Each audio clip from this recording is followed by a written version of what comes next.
Mana bu Pentagon. Pentagon'un Yenideki mehmanxanada yığınımızı açtık. Uzaq tükürünlüğünü Kongres.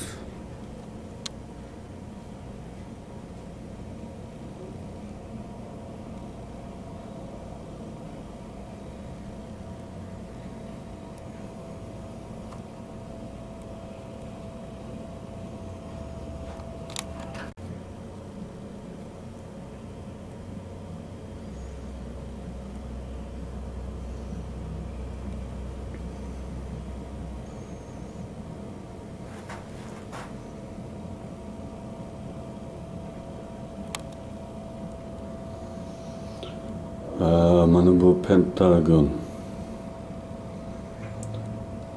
Pentagon'un Yenideki mehmanxanada yığınımızı açtık.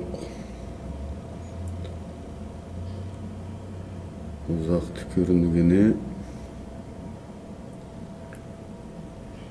Kongres.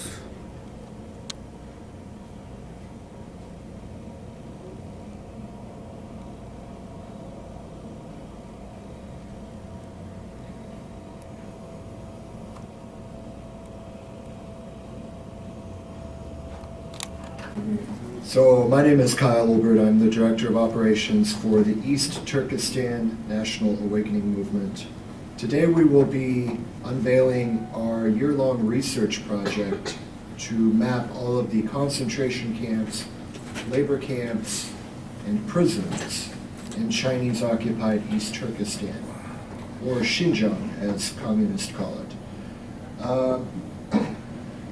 So first off, I would like to introduce Solly. So Solly could talk about what's happening in the camps. And then I will come back and I will walk you through the data and how to access it so that you can view it on your own computer. So Solly. Good morning. I'd like to thank everyone for coming here today. Since 2016, China has been building a system of concentration camps, prisons, and labor camps across East Turkestan in a bid to, quote, re-educate the Uyghur and other Turkic peoples. Now, the real purpose of these camps is, we believe, is for other reasons other than solely for re-education or as what China calls it, counter-extremism or counter-terrorism methods. Because it's very hard to find out if someone has, national sentiments or sentiments for independence or nationalism.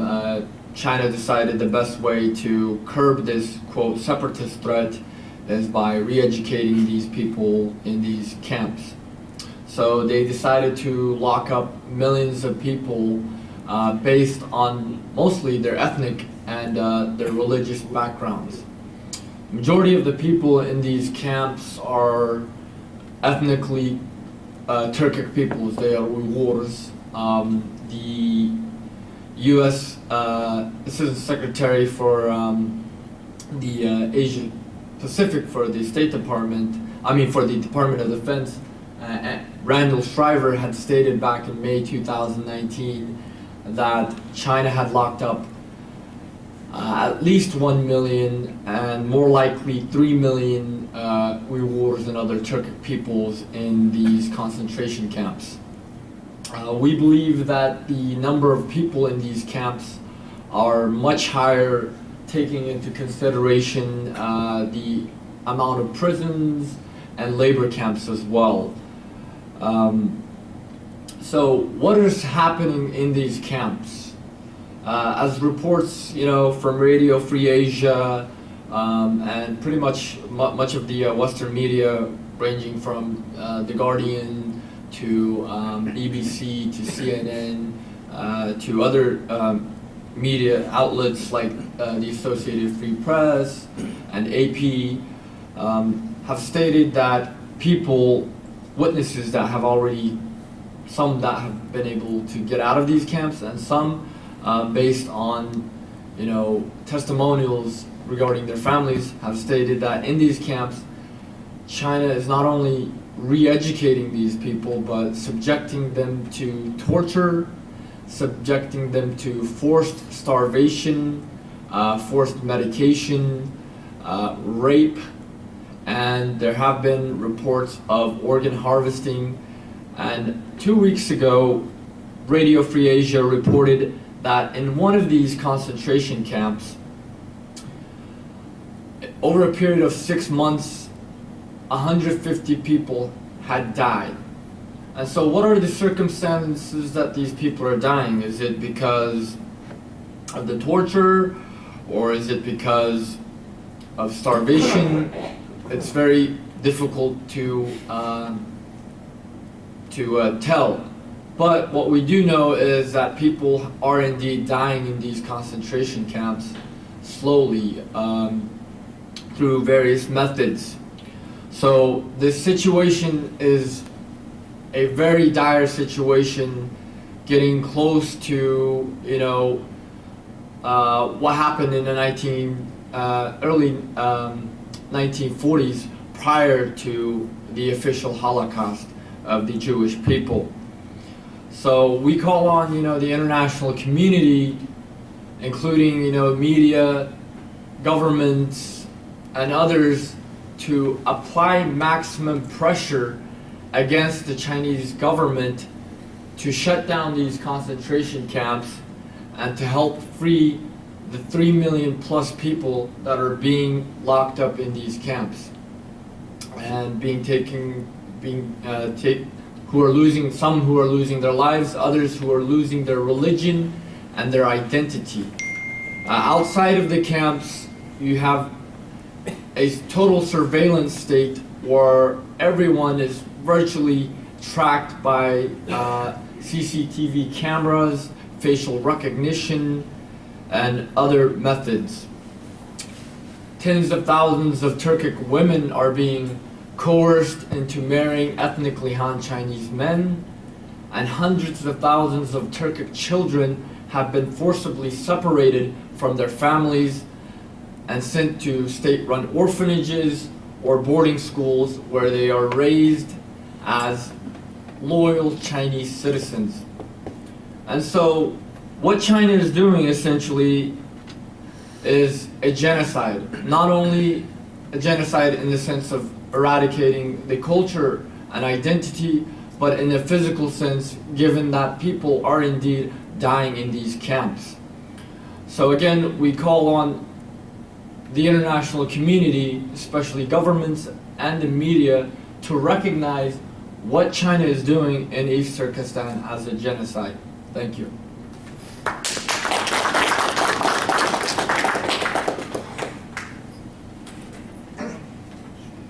Thank you, Sully. So this project has been ongoing for the past year. We have had a team of researchers working on this, sacrificing their own time, time that they could be spending with their families, to try to uncover this vast system of concentration camps, labor camps, and prisons. Our research team is composed primarily of Uyghurs, which is great because they know the area the best. Now you will see here on the map that you can click on any given location and it will expand, because these facilities are clustered so tightly that actually this wide view that we're looking at here doesn't even do it justice. So let's go ahead and expand this and zoom into one.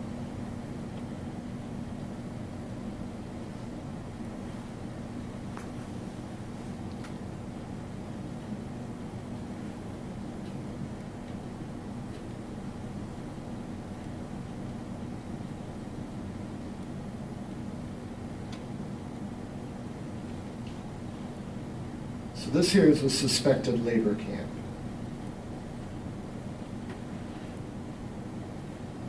Let's actually pull up the concentration camp here.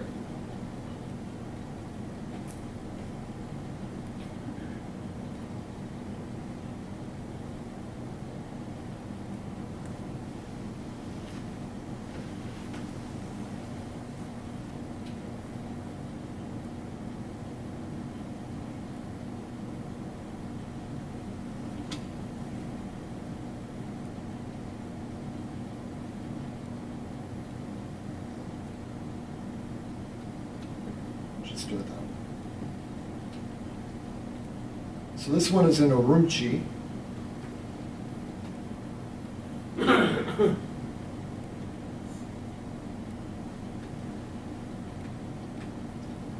If we zoom in here, you can see the dormitory style housing. You can see the approximately 3-meter high perimeter wall. This facility does appear to have possibly watchtowers. It does have guard outposts, right? Oops. Right there. Let me turn this layer off here. You can see the guard towers, the walled fencing, large dormitory style housing. And our rubric for identifying these different facilities was actually based on ones that had been identified before. There have been actually several great researchers who have been devoting their own time to this. Sean Zhang, Adrian Zenz, many others. And so we have piggybacked on their work to a small extent and used facilities that they have identified to identify even more. In other words, we have taken what they have found, the camps and prison, or the camps that they have found, and used that to look for facilities of similar type. Now, some of these facilities appear to be adjacent to prisons as well. Now, today we're releasing the concentration camp data, but we will be releasing the prison camp, the prisons and the labor camp data in coming weeks. Basically, the difference between the concentration camps and the prisons is really the density that we're talking about, the number of people that each one can hold. Also, the prisons have existed for longer, although there has been an increase in the construction of these facilities. The concentration camps, or what China calls the re-education and vocational training camps, those are new within the past 4 to 5 years. It's when the first one started being built. Now, I want to talk about real quick how we can, how you can access this data. So if you come here to our website, nationalawakening.org, and you click the button that says coordinates, it will load this page. You can read about the project, background on the project. To date, we have identified 182 suspected concentration camps, 209 suspected prisons, and 74 suspected Bingtuan labor camps. Now, when you hear about the scope of detention in East Turkestan, or in Xinjiang, as the Chinese call it, people often cite numbers from 1 to 3 million. However, these prisons and these labor camps, which we will be releasing in coming weeks, in large part, those have not been identified before. So what we're talking about here is detention that could be far greater than anybody realizes. Now, as Saleh said, Assistant Secretary of Defense Randall Shriver, he had said that it may be closer to 3 million people who are being held. And this was about, what, 6 months ago? May 2019. Yeah. I'm not sure if Assistant Secretary of Defense Randall Schreiber knows about the prisons and labor camps. So we actually fear that the number of detained people may be even higher. And so one thing that we are doing is the reason why we're releasing this open source is because we are, small, underfunded team. We need the power of the crowd to analyze this data, to actually go through it with a fine-tooth comb, to build upon it.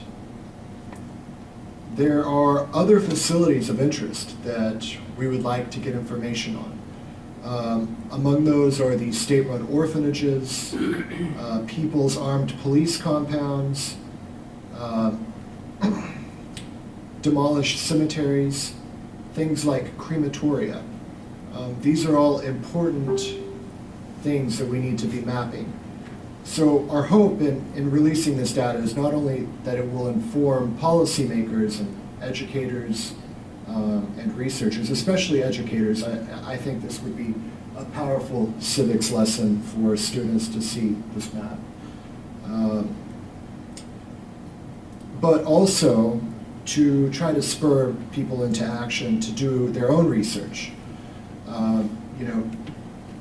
What's happening is of a scope that no one organization can possibly map all of this. And so we do need the crowd, people out in the world to, pick up their keyboards and start working on this as well.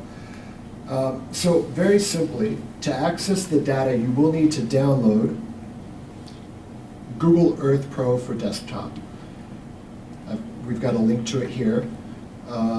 It's available for Windows and Mac, very easy to install. Once you download Google Earth, you'll come here and you'll click the download button.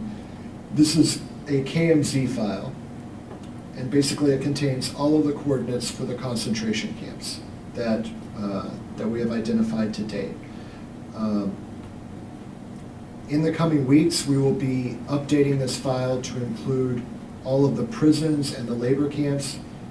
If you could tell with the map I was showcasing, we are having a couple of glitches, so that's one of the reasons why we are holding off on releasing everything.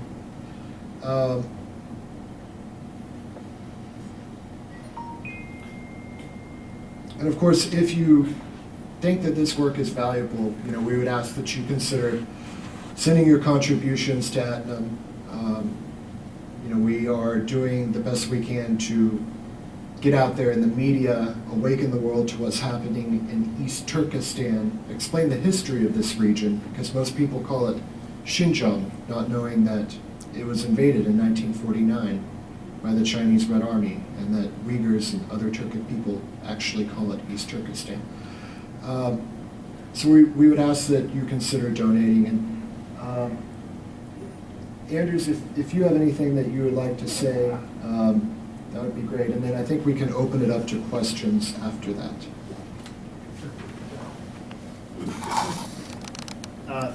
Thank you very much for inviting me.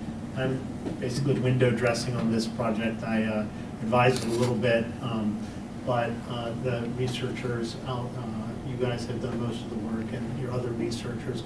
I would just stress that most of the data, almost, I guess about 40% of the data of the concentration camps is brand new. It has not been released before in prior iterations of data from the BBC, Adrian Zen, Sean Zhang, all of the other researchers that are doing similar type satellite analysis, ASPE. So all of that data that's already existing out there in the world was first gathered by these researchers.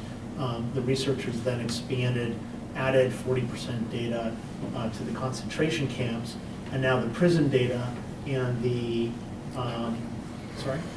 and the labor camp data is brand new that you guys have researched and hasn't been released anywhere else before. This is the release for the first time, and then the cemetery data is coming into the same data set, and it's coming from AFP soon. AFP was the ones who collected the data on the cemeteries. So it's really an aggregation of data, but it's also an expansion of the data. So this is great new work that these researchers have done, and I'm very impressed with it. I hope it's widely used and disseminated, analyzed, and added to, and I do encourage anyone to show their support if they can for this work. Thank you very much.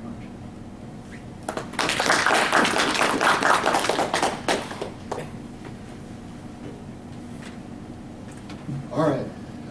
If anybody has any questions, if you could come up to the microphone there in the front, very carefully, trying to avoid the cameras. You could probably pass the mic around. If you have a question, if you could just raise your hand and we'll get the mic to you.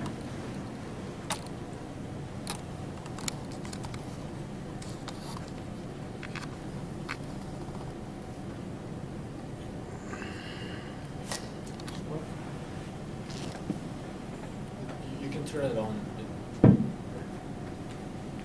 Yes, good morning. I'd like to ask you if you could clarify a little bit of the difference between the three facilities that you're showing. Yes. And what might be the basis for distinguishing the different people who would go to these different facilities. Yeah, absolutely. Great question. So the concentration camps, as I mentioned, they are higher density facilities. We believe that many of these facilities may hold upwards of 10,000 people. The prisons are more traditional, smaller facilities. One of the key differentiators between the so-called re-education camps, in other words, the concentration camps, and the prisons is outdoor common areas. So in these re-educational facilities, in these concentration camps, typically there are morning and sometimes evening gatherings where inmates will be forced to pledge loyalty to the Communist Party, what have you. Those morning gatherings, evening gatherings, they typically take place in these common areas. Oftentimes it's courtyard, large paved area, soccer fields, basketball courts.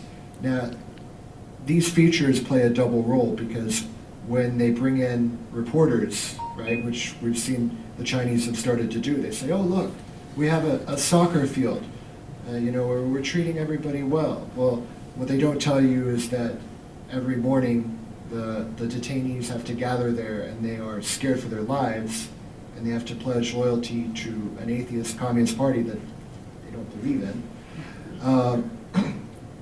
But as for the labor camps, the labor camps are run by the Bingtuan, that's the Paramilitary Production and Construction Corps. Now, the Bingtuan has existed since the Cultural Revolution. Some of these labor camps are quite old, actually.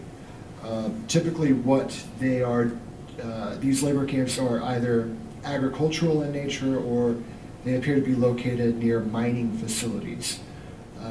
This kind of hard labor is typically reserved as a punitive kind of sentence rather than the concentration camps, which the Chinese Communist Party would say is remedial. So I would say those are the primary differences between the facilities. Now, looking at the concentration camps, we do believe that some of them are dedicated exclusively to women, some exclusively to men, some have co-ed wings. In terms of the prisons and the labor camps, it's our belief that it is pretty similar as well. Now,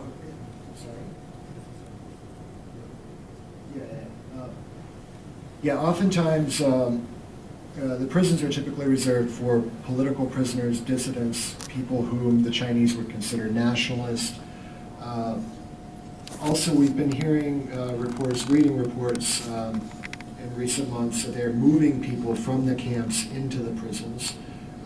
which to me would be an indication that perhaps the camps themselves are becoming overcrowded. So Scott, I hope that answers your question.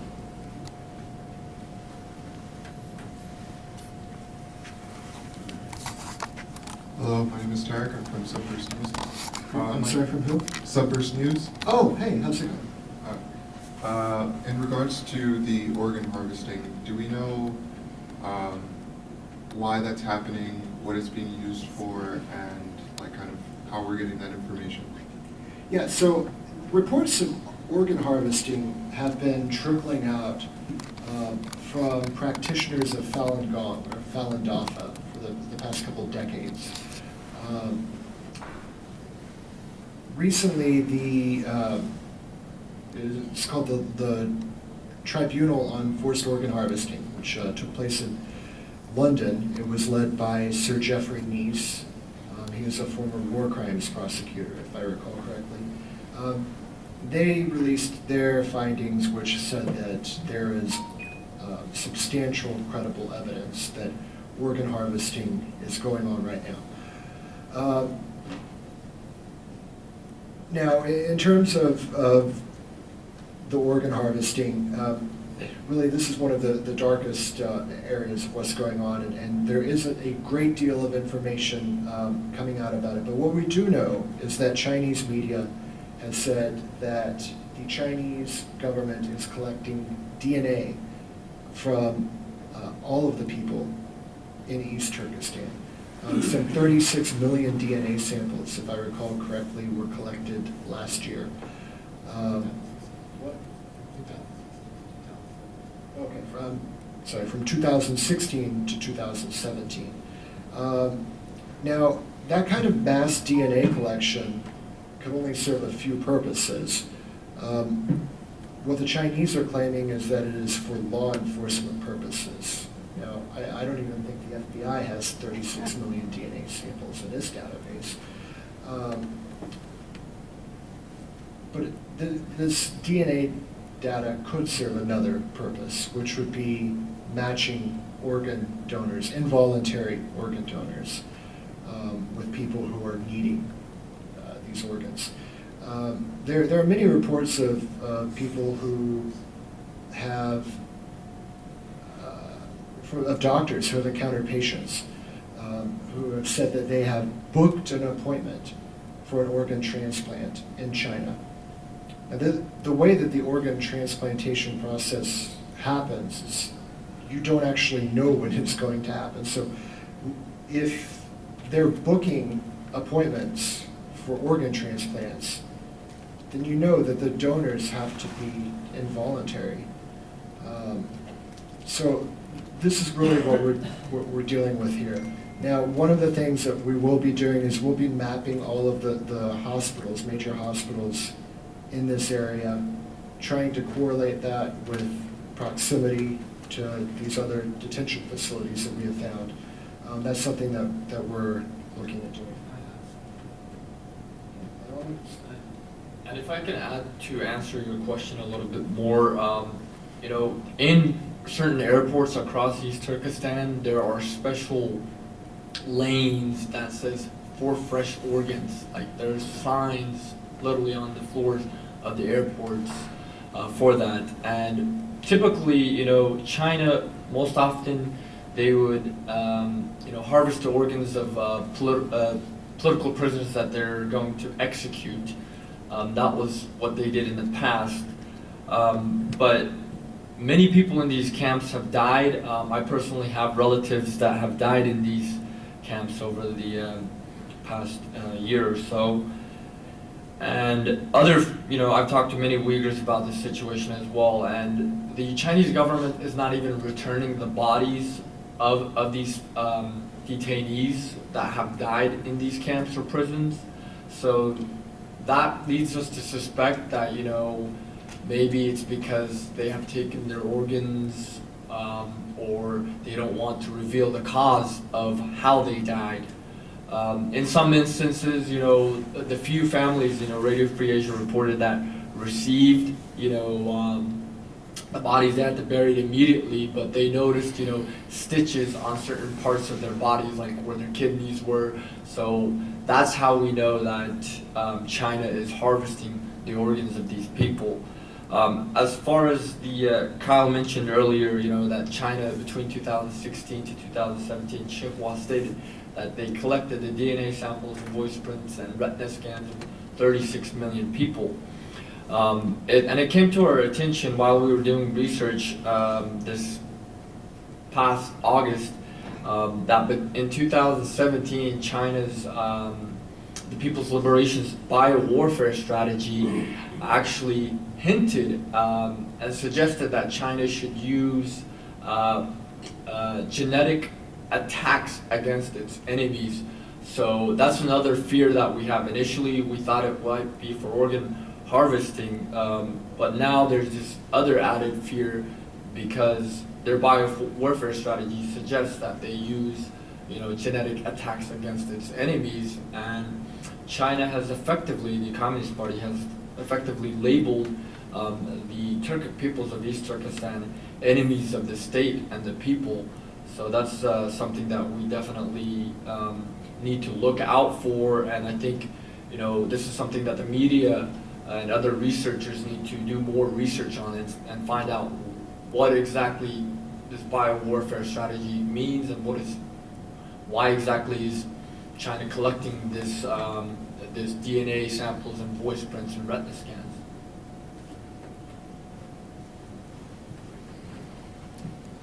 And just to add to that, if you all would like links to any of these sources that we've mentioned, please contact us after this event and we'll send you source documentation.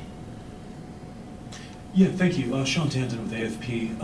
Can I just ask you, in terms of the sites you identified, to what extent this matched up with anecdotal evidence you might have?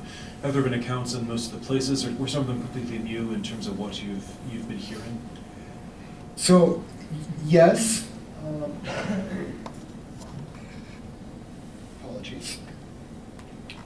Yes, the sites that we have identified have matched up with reports we've gotten from families and from survivors as well. In the area that Sully is from, for instance, Sully has upwards of 100 members of his family who have been detained. And you can see in that area, there's a huge cluster of detention facilities. So we are confident that we do have it right. In fact, if anything, we're actually concerned that there may be more facilities that we have not been able to identify.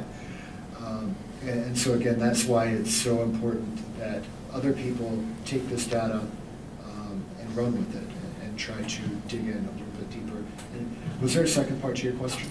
I didn't ask one, but... Well, by all means, by all means. Thanks. Can you go through again in terms of the methodology that I know you explained this at the beginning, but in terms of how to make sure that these are sites from what you see? I mean, obviously, is it the physical appearances, or is there consistency among the different sites that lead you to it? Absolutely. So yes, so it is consistency. There is consistency among these different sites in terms of the construction. With the concentration camps, for instance, you see steel and concrete construction, which has typically occurred within the past 4 years. You see single or double perimeter security policing, which takes the forms of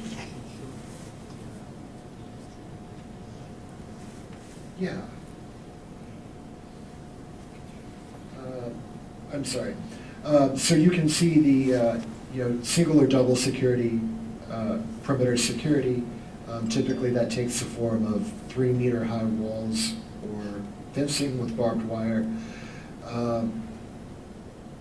Also, our researchers are actually from this area, right? So I will say that we have had a little bit of on-the-ground verification, but I don't want to get into that. But we have spot-checked the facilities that we have identified using human sources. Yeah, so I don't have that immediately, sorry. Now, I will add that you can get, once you download the data file, Google Earth does have a historical imagery feature. So pull up one of those concentration camps and then go back in time. And you can see it as it was constructed, and that really does give you some insight as well into the way that these facilities were constructed. Very, very quickly, very sturdily. Many of these facilities look like they could last for decades, possibly outlasting the lifetimes of the inmates inside. It is personally my fear that China is pursuing a strategy of genocide via incarceration, that they will keep these detainees in there indefinitely, and that is really, I think, the most pernicious way possible that they could conduct this kind of ethnic cleansing, because it's like boiling a frog. You know, if they were to kill 10,000 people a day, the world might take notice. But if they were to just keep everybody imprisoned and let them die off naturally, perhaps the world might not notice. I think that's what China is banking on.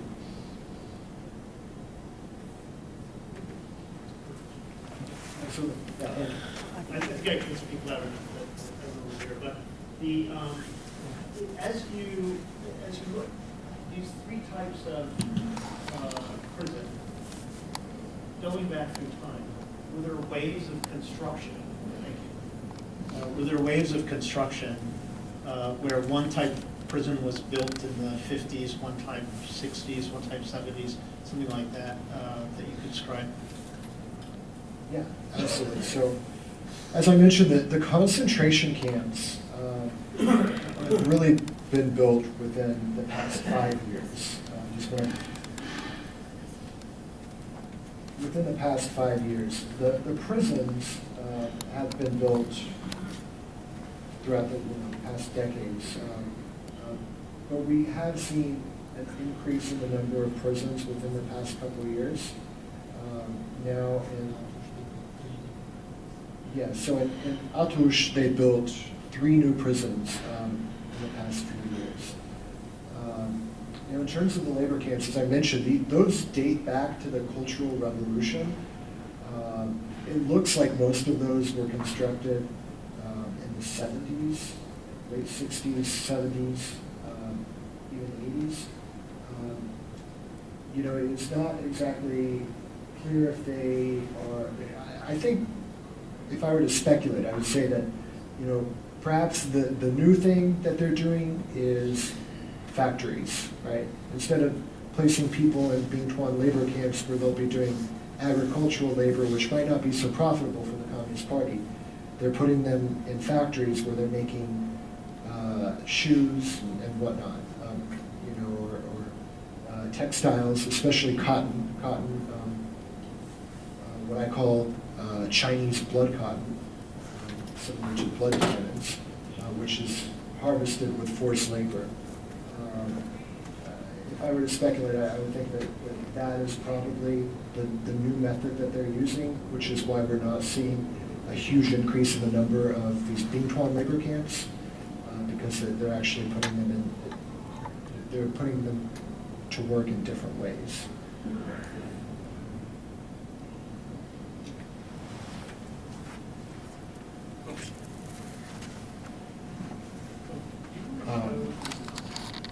Go ahead. So I've actually been to China a couple times, and during my school years, I was doing a project about kind of Chinese cultural understanding of wealth and poverty. And during those interviews, I asked some people, where would they think is like the poorest region of China? And a lot of them pointed to Xinjiang. Mm-hmm. So I'm wondering if you've seen any more kind of awareness among the Chinese people, as opposed to the government, about the situation going on. And kind of second part question is, how can Americans kind of make their way to East Turkestan, or is it possible to get there to do our own kind of reporting? Thank you. Yeah, so absolutely, we are seeing increased awareness of what's going on among Chinese people, specifically among Hong Kongers, because Hong Kongers recognize that what's happening in East Turkestan or in Xinjiang is what could very well happen in Hong Kong should their one country, two systems situation fail. Now, in terms of the regular Chinese people, one of the huge hurdles that we have is China's immense propaganda apparatus. The Chinese people are heavily propagandized internally within China. And China does try to pump its propaganda out in the world, and to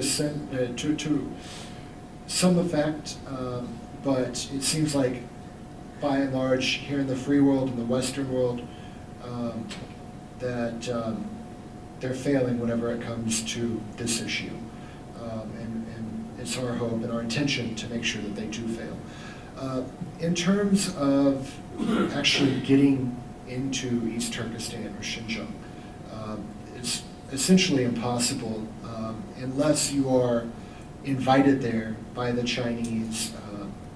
Basically, they've been doing these kind of theatrical tours where it appears everything is scripted. There's a report recently that they are paying people to pretend to go about their daily lives whenever there are foreign reporters in the area, that people are being paid to pretend to pray, which is something that in any other situation could get them sent to a concentration camp, right? And then there's actually a whole list of things that will land you in one of these places. Everything from wearing a beard, to refusing to drink alcohol, to refusing to eat pork, to, I mean, looking at a Chinese police officer the wrong way. It really is massive, arbitrary detention on a scale that we've not seen since the Holocaust.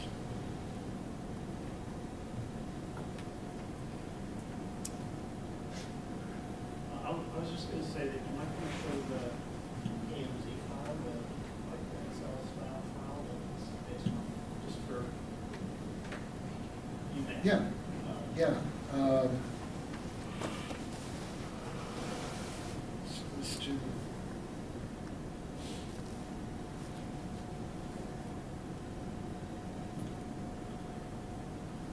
So you can see here, we've actually got the KMZ file here. And if anybody wants to actually see this in spreadsheet format for whatever reason, you can always reach out to us and we'll give you, we'll send that to you.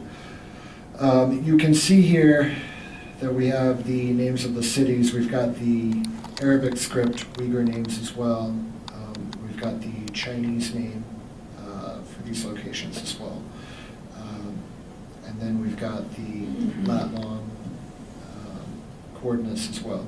One thing that we are hoping to fill in, that we're hoping that the crowd can help us fill in, is actual physical mailing addresses of these facilities, as well as exterior photos. So if you happen to know somebody in East Turkestan who could safely, keyword safely, send photos of these facilities, that's always something that would be really useful, I think, for the world to see. Because while the satellite imagery is important, seeing the exterior photos, these massive, imposing buildings, I think will really help to crystallize this in people's mind. Can I throw something out there? Yeah. One great thing would be the U.S. government to release their satellite information, which is much more granular than what you would get from a satellite. And it could come from an angle, so it would be a very safe way to educate the world about these camps, for them to release more data on what they have about these camps. It should be done, I think. There's no reason that the U.S. government shouldn't release more data on the situation. It shouldn't be left to researchers in their spare time doing this work. Can I just follow up on that? Has the request been made by you or others? Has there been Yes, actually, I have reached out to the State Department's Bureau of Intelligence and Research. They have a satellite imagery division. They have a program called Imagery to the Crowd. So I've specifically reached out to them to request that the U.S. government release this data because it is of a humanitarian nature, which fits within their mission set. You know, they have released humanitarian related imagery related to things like natural disasters in the past, and really this, because what we're witnessing is an unfolding crimes against humanity. The United States really should do that to demonstrate to the world that we have a close eye on what's going on. And if they think that they're going to continue to do this, you know, that we will be watching and there will be consequences. Just following, what's the responses you've received? Do you have Absolutely kind no of- response.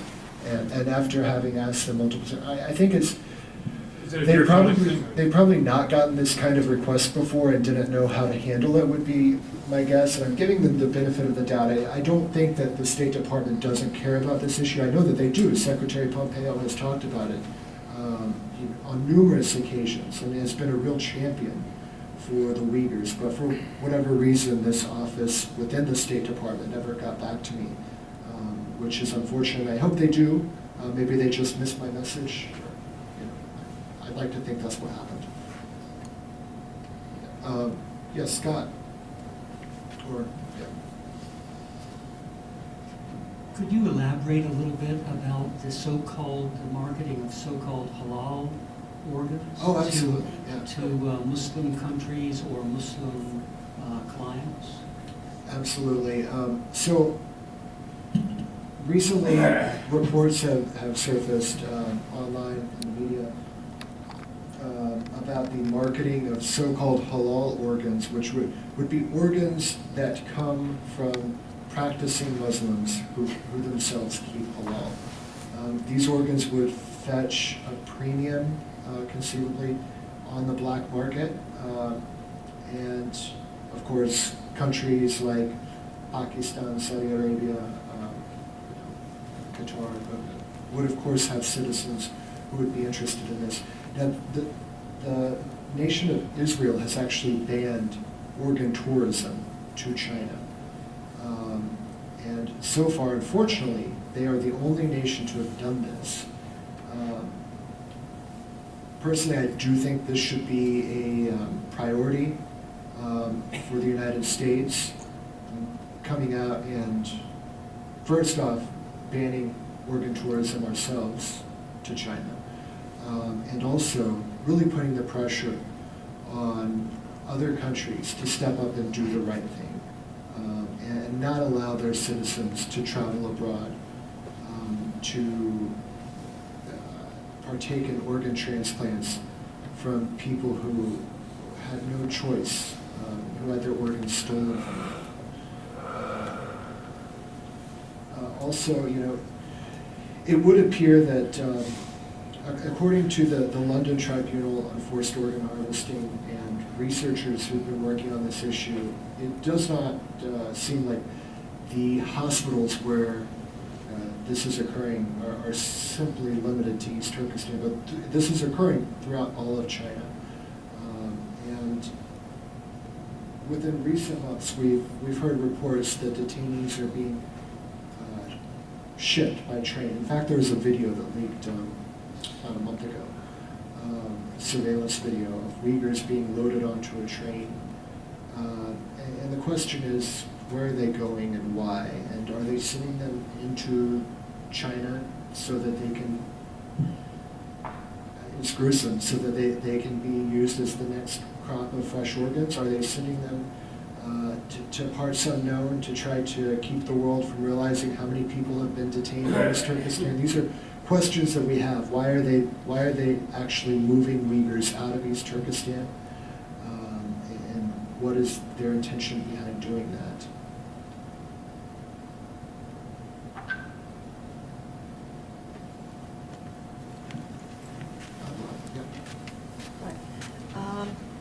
back to the question posed by the reporter from AFP. I think he asked for if there were any anecdotal stories about organ transplants. I personally don't know, but what Uyghur, this is really hard to talk about. Uyghur brothers have told me is that wealthy Arabs who are in need of organs travel to China for halal body parts. I didn't know what halal body parts were until Scott explained that.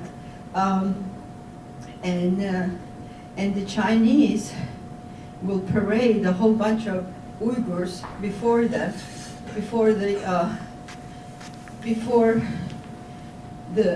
their customer, and then I'm sorry the brother had to leave, but and then he will pick one victim, the one who's going to be slaughtered, so that he can live a better life. As if the way it was explained to me was as if he is picking an animal for the sacrifice of the feast of the sacrifice, you know, what I call the Muslim Christmas. That's one anecdotal story I've heard, and I was at a department, at a meeting at the State Department, and the State Department has received, I understand, reports of these incidents.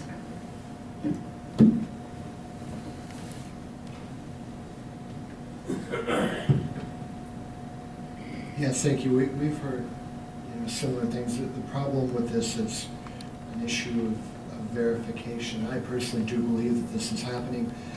We do need more documentary evidence, firsthand photographs, written testimonies, these kinds of things, describing when and where these things are occurring. But yeah, I mean, it is gruesome, it is awful to talk about, and it is frankly very hard to believe that this is happening. But the number of people who are describing this leaves me no doubt that it is. Yeah, thanks. Is there information on the gender differences of who's considered? Is there a gender difference? Is it half? I mean, that kind of data is not something that has, thus far been really explored. I mean, the population in Kyrgyzstan is, like other places, mostly 50-50 split. It would seem that anecdotally, that men are being detained at a greater rate because they are the ones, of course, who would be more inclined, in the Chinese mind, to espouse nationalist sentiments and potential militancy and these other excuses that they're using to detain people. And as Sully mentioned, there are, it does appear that there is a large campaign to marry Uyghur women off to Chinese men. So I would expect that they would not be detaining as many women, but that being said, Sully within your family, dozens of women detained, right? But in terms of the actual percentage. So my name is Kyle Olbert. I'm the Director of Operations for the East Turkestan National Awakening Movement. Today we will be unveiling our year-long research project to map all of the concentration camps, labor camps, and prisons in Chinese-occupied East Turkestan, or Xinjiang as communists call it. So first off, I would like to introduce Sully, so Sully could talk about what's happening in the camps. And then I will come back and I will walk you through the data and how to access it so that you can view it on your own computer. So, Sully. Good morning. I'd like to thank everyone for coming here today. Since 2016, China has been building a system of concentration camps, prisons, and labor camps across East Turkestan in a bid to, quote, re-educate the Uyghur and other Turkic peoples. Now, the real purpose of these camps is, we believe, is for other reasons other than solely for re-education or, as what China calls it, counter-extremism or counter-terrorism methods. Because it's very hard to find out if someone has, national sentiments or sentiments for independence or nationalism. China decided the best way to curb this, quote, separatist threat is by re-educating these people in these camps. So they decided to lock up millions of people based on mostly their ethnic and their religious backgrounds. Majority of the people in these camps are ethnically Turkic peoples. They are Uyghurs. The U.S. Assistant Secretary for the Asia Pacific for the State Department, for the Department of Defense, Randall Shriver had stated back in May 2019 that China had locked up at least 1 million and more likely 3 million Uyghurs and other Turkic peoples in these concentration camps. We believe that the number of people in these camps are much higher, taking into consideration the amount of prisons and labor camps as well. So what is happening in these camps? As reports, from Radio Free Asia and pretty much of the Western media, ranging from The Guardian to BBC to CNN to other media outlets like the Associated Free Press and AP, have stated that witnesses that have already, some that have been able to get out of these camps, and some based on testimonials regarding their families, have stated that in these camps China is not only re-educating these people but subjecting them to torture, subjecting them to forced starvation, forced medication, rape, and there have been reports of organ harvesting. And 2 weeks ago, Radio Free Asia reported that in one of these concentration camps, over a period of 6 months, 150 people had died. And so what are the circumstances that these people are dying? Is it because of the torture, or is it because of starvation? It's very difficult to tell. But what we do know is that people are indeed dying in these concentration camps slowly through various methods. So this situation is a very dire situation, getting close to what happened in the early 1940s, prior to the official Holocaust of the Jewish people. So we call on the international community, including media, governments, and others, to apply maximum pressure against the Chinese government to shut down these concentration camps and to help free the 3 million plus people that are being locked up in these camps and who are losing, some who are losing their lives, others who are losing their religion and their identity. Outside of the camps, you have a total surveillance state where everyone is virtually tracked by CCTV cameras, facial recognition, and other methods. tens of thousands of Turkic women are being coerced into marrying ethnically Han Chinese men, and hundreds of thousands of Turkic children have been forcibly separated from their families and sent to state-run orphanages or boarding schools where they are raised as loyal Chinese citizens. And so what China is doing essentially is a genocide. Not only a genocide in the sense of eradicating the culture and identity, but in a physical sense, given that people are indeed dying in these camps. So again, we call on the international community, especially governments and the media, to recognize what China is doing in East Turkestan as a genocide. Thank you.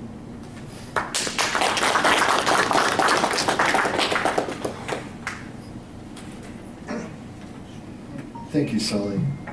So this project has been ongoing for the past year. We have had a team of researchers working on this, sacrificing their own time, time that they could be spending with their families, to try to uncover this vast system of concentration camps, labor camps, and prisons. Our research team is composed primarily of Uyghurs, which is great because they know the area the best. Now you will see here on the map that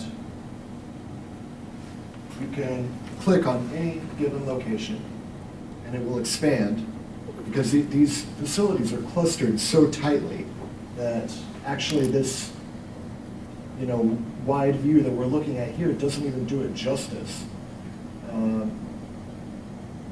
So let's go ahead and expand this and zoom into one.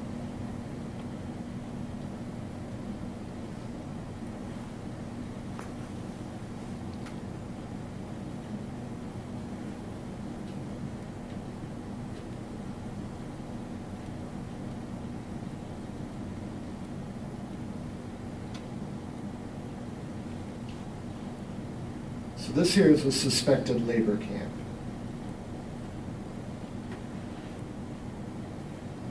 Let's actually pull up the concentration camp here.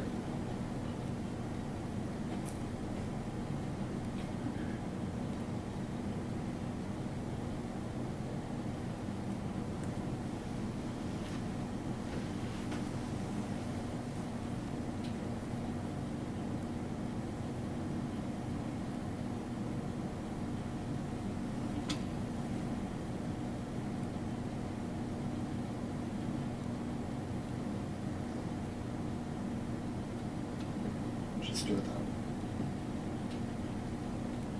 So this one is in Urumqi.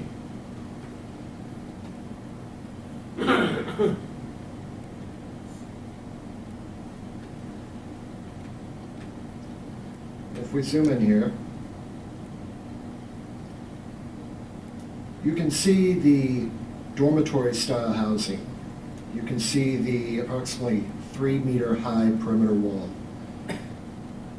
This facility does appear to have possibly watchtowers. It does have guard outposts, right?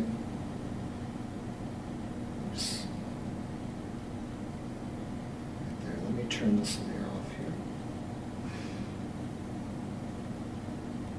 You can see the guard towers, the walled fencing, large dormitory style housing. And our rubric for identifying these different facilities was actually based on ones that had been identified before. There have been several great researchers who have been devoting their own time to this. Sean Zhang, Adrian Zenz, many others. And so we have piggybacked on their work to a small extent, and used facilities that they have identified to identify even more. In other words, we have taken what they have found, the camps and prison, or the camps that they have found, and used that to look for facilities of similar type. Now, some of these facilities appear to be adjacent to prisons as well. Now, today we're releasing the concentration camp data, but we will be releasing the prison camp, the prisons and the labor camp data in coming weeks. Basically, the difference between the concentration camps and the prisons is really the density that we're talking about, the number of people that each one can hold. Also, the prisons have existed for longer, although there has been an increase in the construction of these facilities. The concentration camps, or what China calls the re-education and vocational training camps, those are new within the past 4 to 5 years. It's when the first one started being built. Now, I want to talk about real quick how we can, how you can access this data. So if you come here to our website, nationalawakening.org, and you click the button that says coordinates, it will load this page. You can read about the project, background on the project. To date, we have identified 182 suspected concentration camps, 209 suspected prisons, and 74 suspected Bingtuan labor camps. Now, when you hear about the scope of detention in East Turkestan, or in Xinjiang, as the Chinese call it, people often cite numbers from 1 to 3 million. However, these prisons and these labor camps, which we will be releasing in coming weeks, in large part, those have not been identified before. So what we're talking about here is detention that could be far greater than anybody realizes. Now, as Saleh said, Assistant Secretary of Defense Randall Schreiber, he had said that it may be closer to 3 million people who are being held, and this was about, what, 6 months ago? May 2019. Yeah. I'm not sure if Assistant Secretary of Defense Randall Schreiber knows about the prisons and labor camps. So we actually fear that the number of detained people may be even higher. And so one thing that we are doing is the reason why we're releasing this open source is because we are, small, underfunded team. We need the power of the crowd to analyze this data, to actually go through it with a fine-tooth comb, to build upon it. There are other facilities of interest that we would like to get information on. Among those are the state-run orphanages, people's armed police compounds, demolished cemeteries, things like crematoria. These are all important things that we need to be mapping. So our hope in releasing this data is not only that it will inform policymakers and educators and researchers, especially educators. I think this would be a powerful civics lesson for students to see this map. But also to try to spur people into action to do their own research. What's happening is of a scope that no one organization can possibly map all of this. And so we do need the crowd, people out in the world to, pick up their keyboards and start working on this as well. So very simply, to access the data, you will need to download Google Earth Pro for desktop. We've got a link to it here. It's available for Windows and Mac, very easy to install. Once you download Google Earth, you'll come here and you'll click the download button.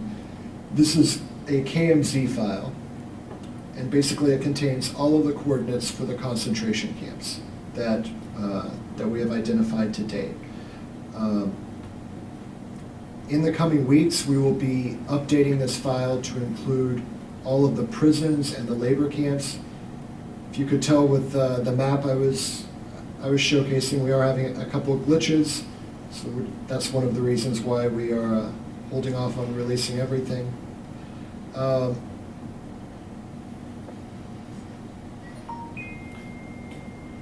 of course, if you think that this work is valuable, we would ask that you consider sending your contributions to Atnam. We are doing the best we can to get out there in the media, awaken the world to what's happening in East Turkestan, explain the history of this region, because most people call it Xinjiang, not knowing that it was invaded in 1949 by the Chinese Red Army, and that Uyghurs and other Turkic people actually call it East Turkestan. So we would ask that you consider donating. And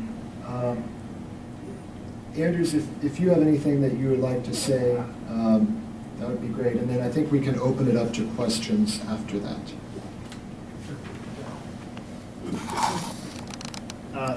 Thank you very much for inviting me.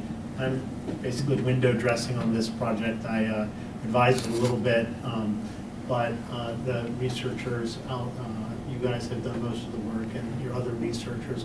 I would just stress that most of the data, almost, I guess about 40% of the data of the concentration camps is brand new. It has not been released before in prior iterations of data from the BBC, Adrian Zen, Sean Zhang, all of the other researchers that are doing similar type satellite analysis, ASPE. So all of that data that's already existing out there in the world was first gathered by these researchers. The researchers then expanded, added 40% data to the concentration camps, and now the prison data and the the labor camp data is brand new, that you guys have researched and hasn't been released anywhere else before. This is the release for the first time. And then the cemetery data is coming into the same data set, and it's coming from AFP soon. AFP was the ones who collected the data on the cemeteries. So it's really an aggregation of data, but it's also an expansion of the data. So this is great new work that these researchers have done, and I'm very impressed with it. I hope it's widely used and disseminated, analyzed, and added to, and I do encourage anyone to show their support if they can for this work. Thank you very much.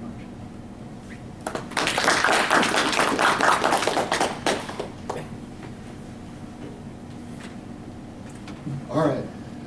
If anybody has any questions, if you could come up to the microphone there in the front, very carefully, trying to avoid the cameras. You could probably pass the mic around. If you have a question, if you could just raise your hand and we'll get the mic to you.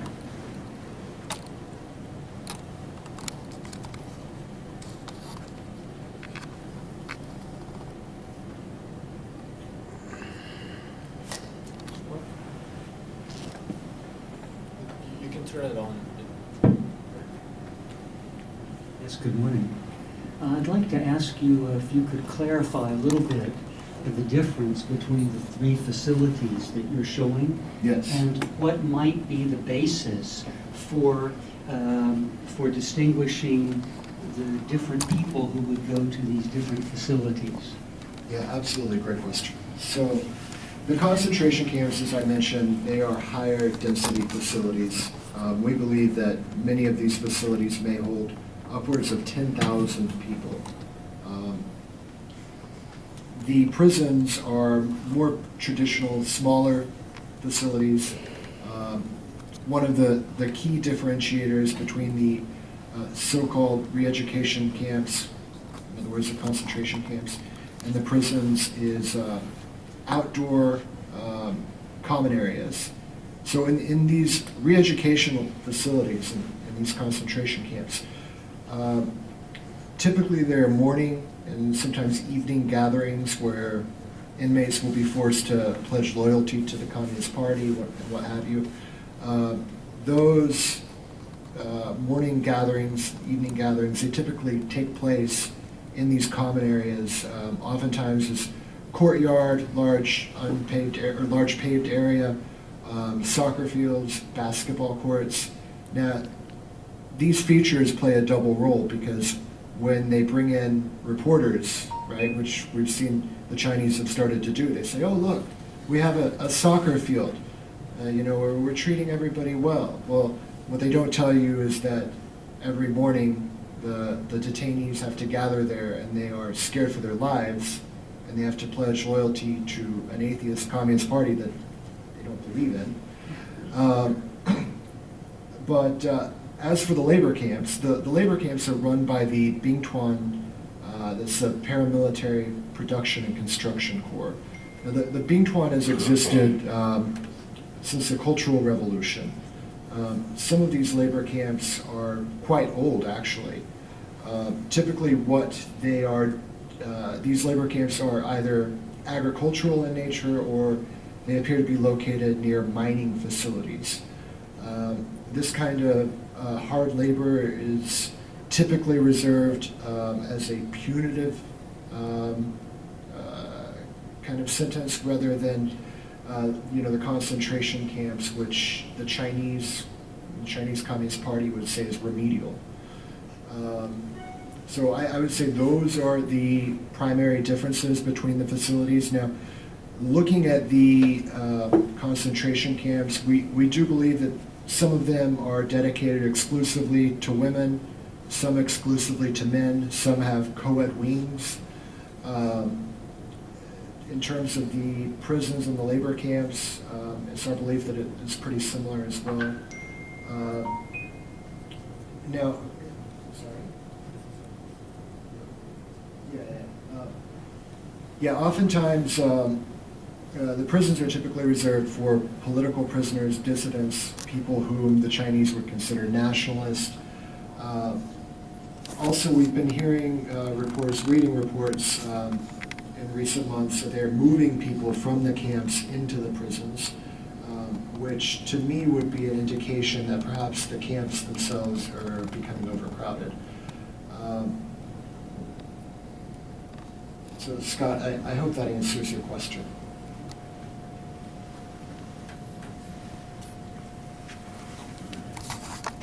Hello, my name is Tarek. I'm from Subverse News. I'm sorry, from who? Subverse News. Oh, hey, how's it going? In regards to the organ harvesting, do we know why that's happening, what it's being used for, and kind of how we're getting that information?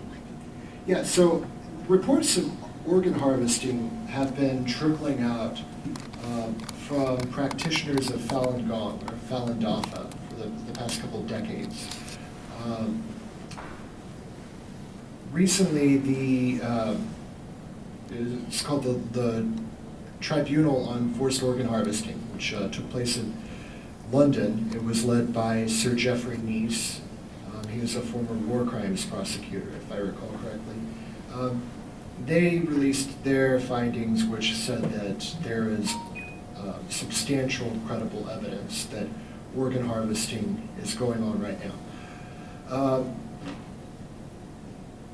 Now, in terms of the organ harvesting, really this is one of the darkest areas of what's going on, and there isn't a great deal of information coming out about it. But what we do know is that Chinese media has said that the Chinese government is collecting DNA from all of the people in East Turkestan.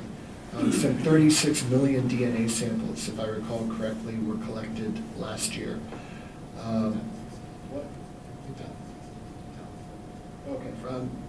From 2016 to 2017. Now, that kind of mass DNA collection can only serve a few purposes. What the Chinese are claiming is that it is for law enforcement purposes. Now, I don't even think the FBI has 36 million DNA samples in its database.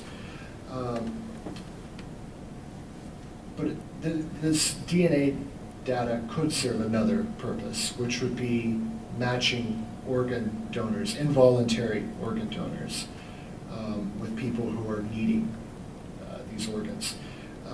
There are many reports of people who have, of doctors who have encountered patients who have said that they have booked an appointment for an organ transplant in China.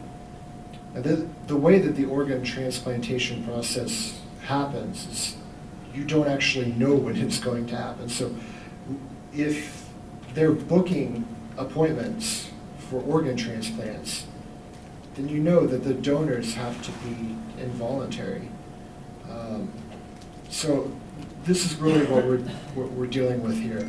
Now, one of the things that we will be doing is we'll be mapping all of the hospitals, major hospitals in this area, trying to correlate that with proximity to these other detention facilities that we have found.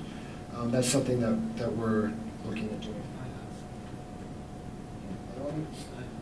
And if I can add to answer your question a little bit more, you know, in certain airports across East Turkestan, there are special lanes that says for fresh organs. Like there's signs literally on the floors of the airports for that. And typically, you know, China, most often they would, you know, harvest the organs of political prisoners that they're going to execute. That was what they did in the past. But many people in these camps have died. I personally have relatives that have died in these camps over the past year or so.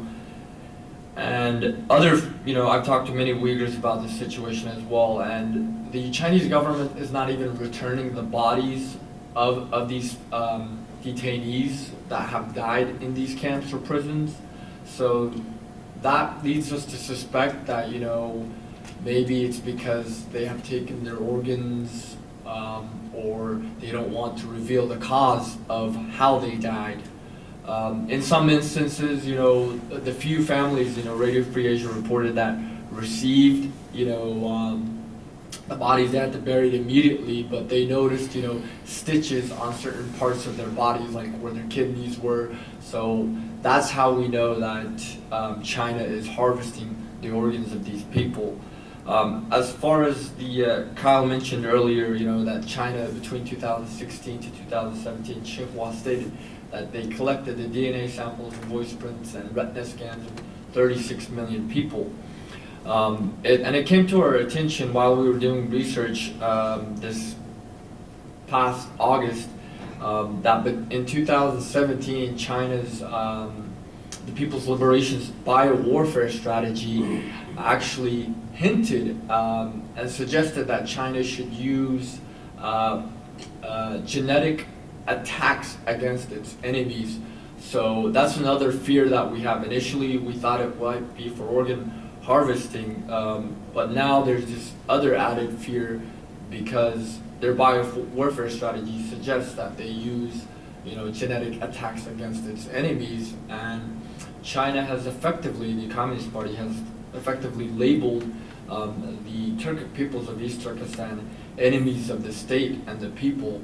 So that's something that we definitely need to look out for, and I think, you know, this is something that the media and other researchers need to do more research on it and find out what exactly this biowarfare strategy means and why exactly is China collecting this this DNA samples and voice prints and retina scans.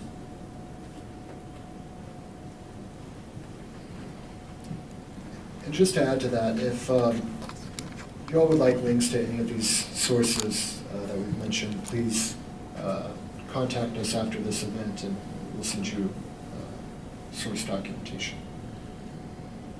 Yeah, thank you. Sean Tanton with AFP. Can I just ask you, in terms of the sites you identified, to what extent this matched up with anecdotal evidence you might have? Have there been accounts in most of the places, or were some of them completely new in terms of what you've been hearing? So, yes. Apologies.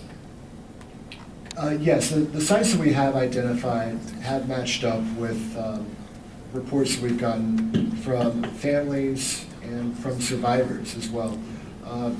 You know, in area that Sully is from, for instance, Sully has upwards of 100 members of his family who have been detained. And you can see in that area, there is a huge cluster of detention facilities. So we are confident that we do have it right. In fact, if anything, we're actually concerned that there may be more facilities that we have not been able to identify.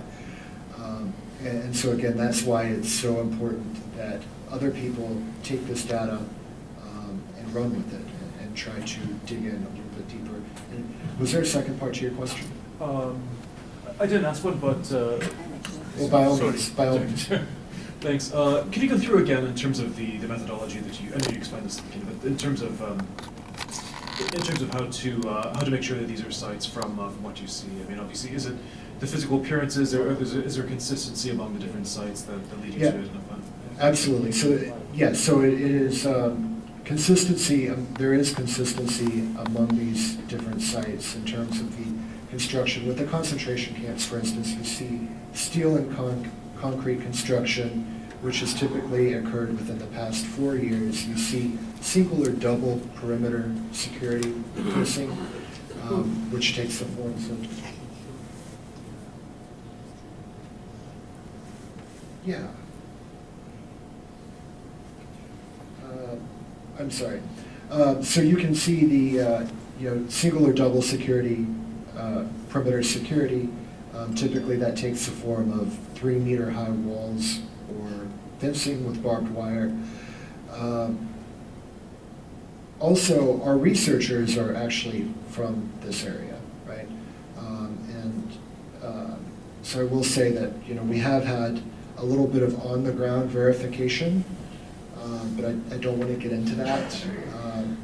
But we have spot-checked the facilities that we have identified using human sources.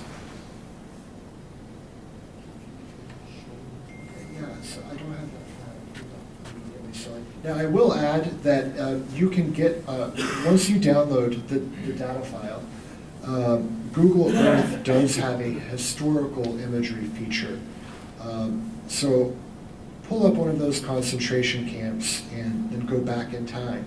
And you can see it as it was constructed, and that really does give you some insight as well into the way that these facilities were constructed. Very, very quickly, very sturdily. Many of these facilities look like they could last for decades, possibly outlasting the lifetimes of the inmates inside. It is personally my fear that China is pursuing a strategy of genocide via incarceration. That they will keep these detainees in there indefinitely, and that is really, I think, the most pernicious way possible that they could conduct this kind of ethnic cleansing, because it's like boiling a frog. If they were to kill 10,000 people a day, the world might take notice. But if they were to just keep everybody imprisoned and let them die off naturally, perhaps the world might not notice. I think that's what China is banking on.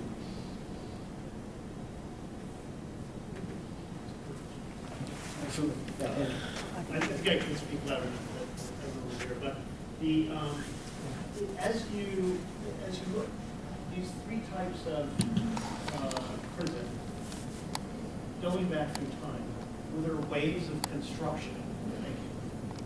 Were there waves of construction where one type of prison was built in the 50s, one type 60s, one type 70s, something like that, that you could describe? Yeah, absolutely. So, as I mentioned, the concentration camps have really been built within the past 5 years. Within the past 5 years, the prisons have been built throughout the past decades. But we have seen an increase in the number of prisons within the past couple of years. Now so in Atush, they built 3 new prisons in the past few years. In terms of the labor camps, as I mentioned, those date back to the Cultural Revolution. It looks like most of those were constructed in the 70s, late 60s, 70s, even 80s. It's not exactly clear if they are. I think if I were to speculate, I would say that, perhaps the new thing that they're doing is factories, right? Instead of placing people in Bingtuan labor camps where they'll be doing agricultural labor, which might not be so profitable for the Communist Party, they're putting them in factories where they're making shoes and whatnot, or textiles, especially cotton, what I call Chinese blood cotton, similar to blood diamonds, which is harvested with forced labor. If I were to speculate, I would think that is probably the new method that they're using, which is why we're not seeing a huge increase in the number of these Bingtuan labor camps, because they're actually putting them to work in different ways.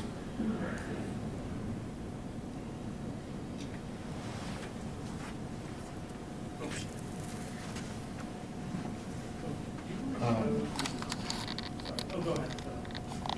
So I've actually been to China a couple times, and during my school years, I was doing a project about kind of Chinese cultural understanding of wealth and poverty. And during those interviews, I asked some people, where would they think is like the poorest region of China? And a lot of them pointed to Xinjiang. So I'm wondering if you've seen any more kind of awareness among the Chinese people, as opposed to the government, about the situation going on. And kind of second part question is, how can Americans kind of make their way to East Turkestan, or is it possible to get there to do our own kind of reporting? Thank you. So absolutely, we are seeing increased awareness of what's going on among Chinese people, specifically among Hong Kongers, because Hong Kongers recognize that what's happening in East Turkestan or in Xinjiang is what could very well happen in Hong Kong should their one country, two systems situation fail. Now, in terms of the regular Chinese people, one of the huge hurdles that we have is China's immense propaganda apparatus.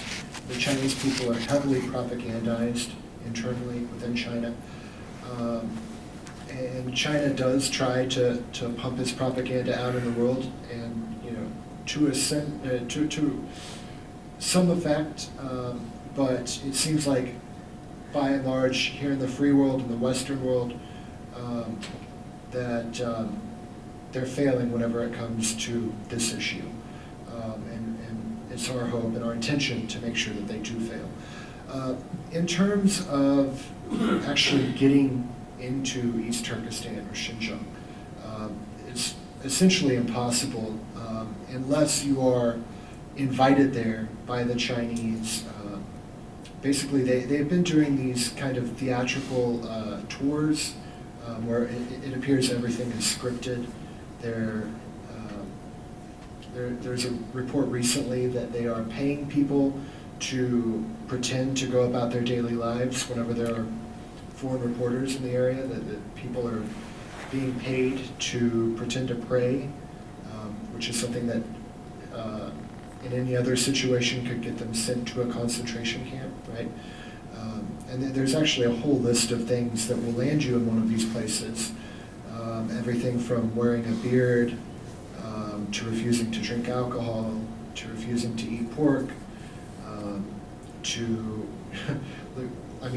looking at a Chinese police officer the wrong way. It really is massive, arbitrary detention on a scale that we've not seen since the Holocaust.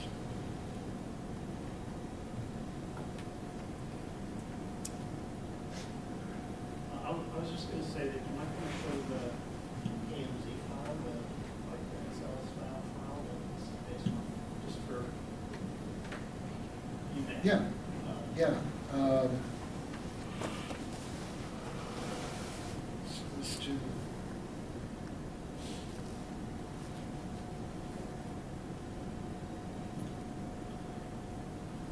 So you can see here, we've actually got the PMZ file here. And if anybody wants to actually see this in spreadsheet format for whatever reason, you can always reach out to us and we'll give you, we'll send that to you. You can see here that we have the names of the cities. We've got the Arabic script Uyghur names as well.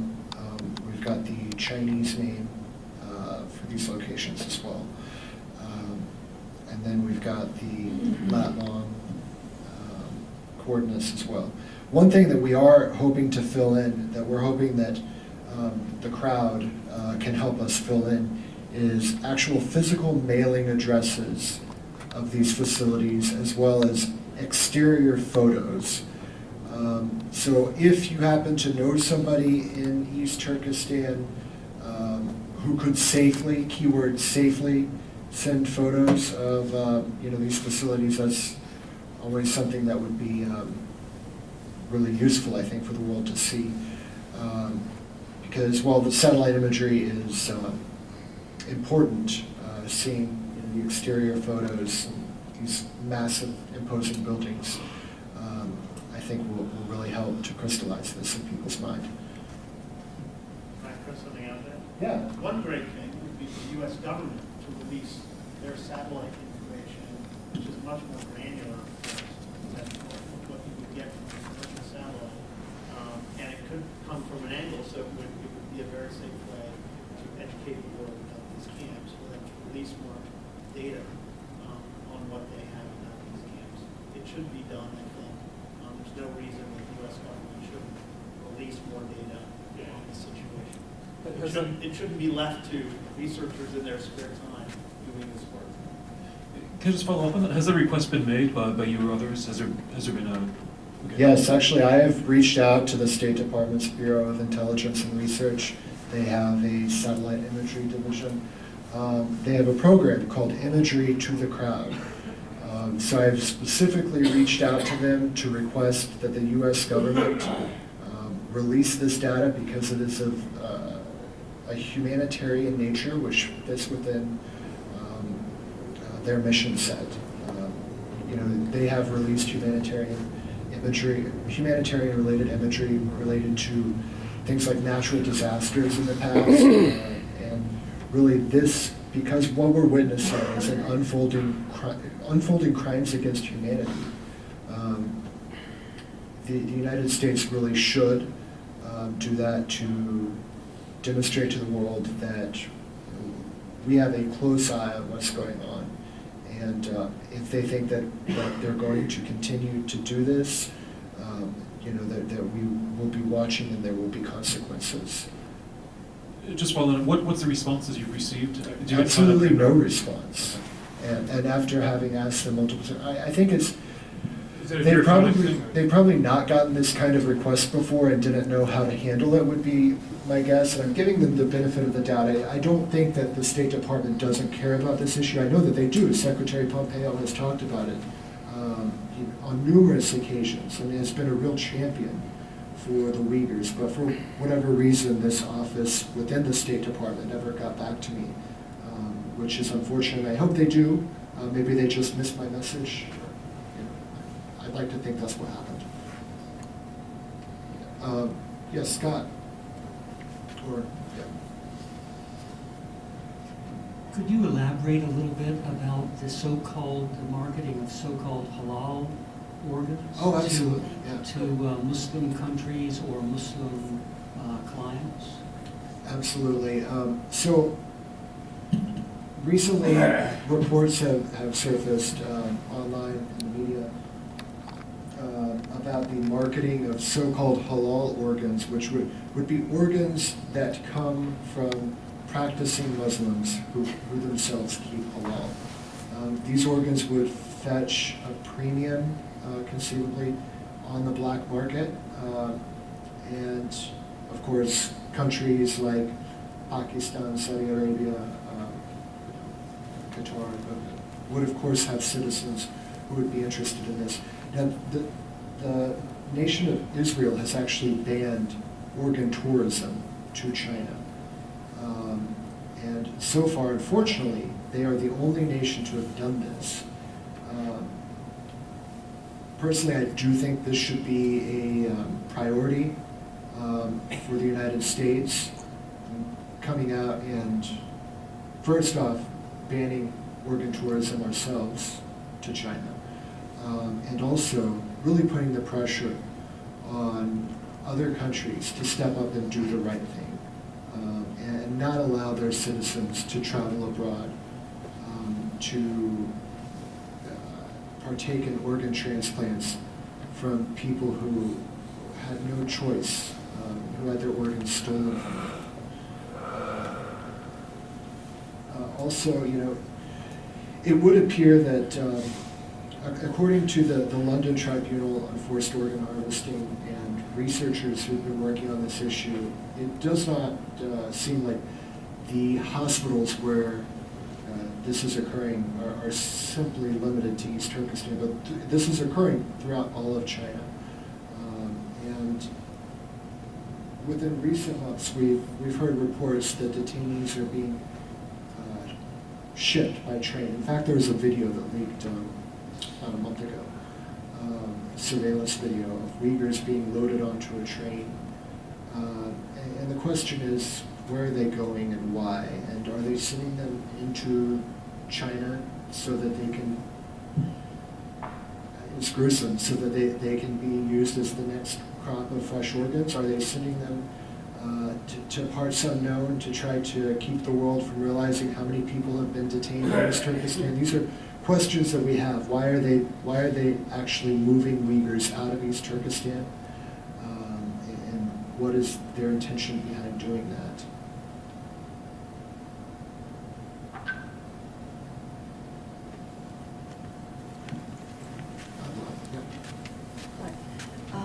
I'm going back to the question posed by the reporter from the AFP. I think he asked for if there were any anecdotal stories about organ transplants. I personally don't know, but what Uyghur, this is really hard to talk about. Uyghur brothers have told me is that wealthy Arabs who are in need of organs travel to China for halal body parts. I didn't know what halal body parts were until Scott explained that. And the Chinese will parade a whole bunch of Uyghurs before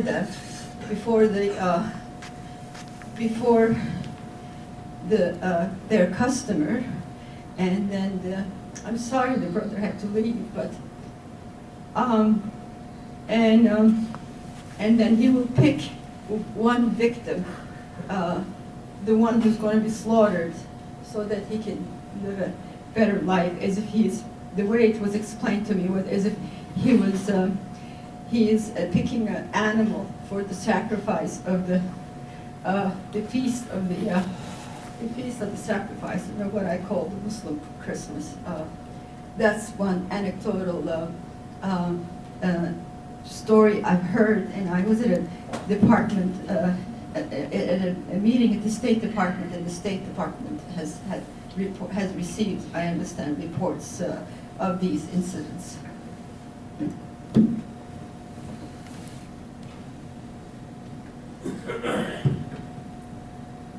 Yes, thank you. We've heard similar things. The problem with this is an issue of verification. I personally do believe that this is happening. We do need more documentary evidence, firsthand photographs, written testimonies, these kinds of things, describing when and where these things are occurring. But yeah, I mean, it is gruesome, it is awful to talk about, and it is, frankly, very hard to believe that this is happening. But the number of people who are describing this leaves me no doubt that it is. Yeah, it is. Is there information on the genetic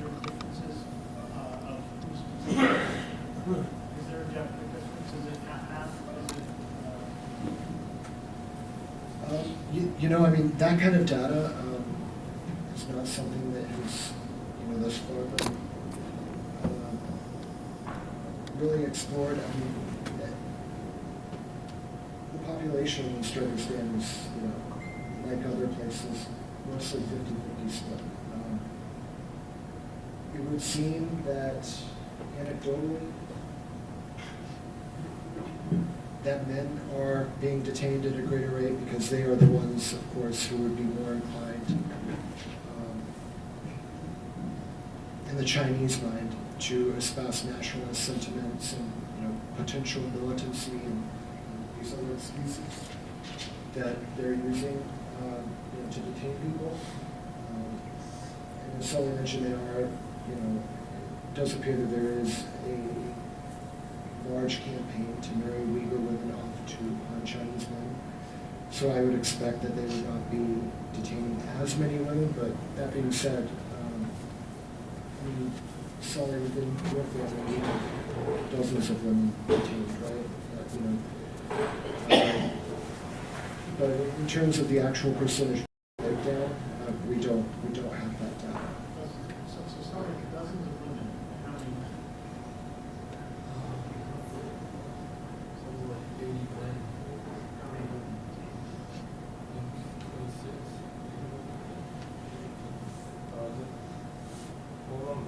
So about 80-20. Well, he has exactly 15.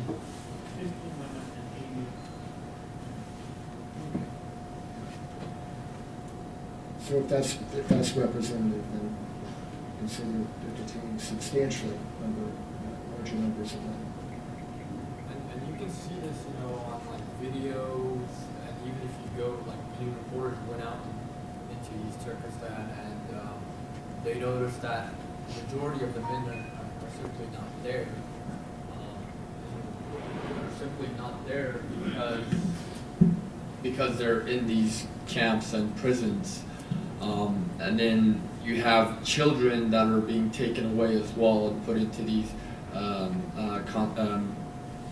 orphanages where they are being raised as Chinese as well.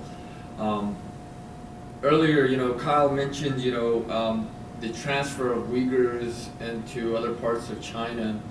And one of the interesting places, and this is something that Bitter Winter, which is a human rights organization based, I think in Italy, but they have a lot of research that they've been doing in China for years, and they documented that the Uyghurs are being transferred to places like Heilongjiang, which is up north in near the Korean border. And it wasn't until the China Tribunal that I didn't really know why the Korean border, but after like reading about the China Tribunal, I found out Tribunal on organ harvesting. I found out that Korea is a big market for organs, and that's another reason that we fear that they're being sent to that part. In other parts, even Chinese police officers or guards, prison guards, stated that they keep them in these prisons for over 18 hours a day or weeks without even seeing sunlight, and nobody, like, they could die in there and nobody would really care. And one of the guards, he told Bitter Winter that it feels like it's designed just to kill them. Like the Chinese Communist Party just brought them here just to let them die off, away from the people in East Turkestan, where media is going, trying to figure out, where these people are, what's happening. I think China is slowly killing off parts of our population by transporting them to other parts of China, into prisons, or even just letting them, die from medical neglect or forced starvation or torture in the camps and prisons itself.